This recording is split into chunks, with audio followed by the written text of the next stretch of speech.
Hi, so today we're going to be learning a little bit about phrases and how that will make you sound like an English speaking native. So phrases like a piece of cake or crying over spilled milk are both phrases that will include you as a part of the natives.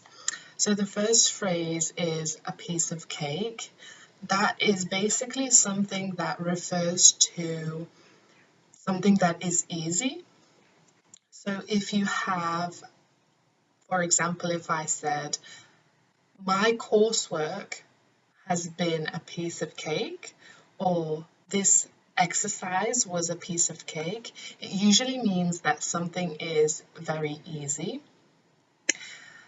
The phrase basically comes from the 1870s because cakes were given as prizes in competitions.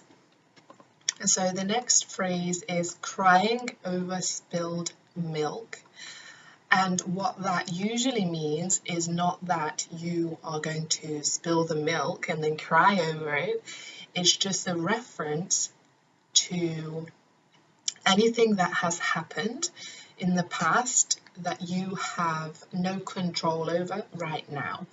So if you are worried or anxious about a situation that has already happened, your mum or your friends might say, there's no use in crying over spilled milk. And that's basically saying that you need to move forward and view things more positively in the future.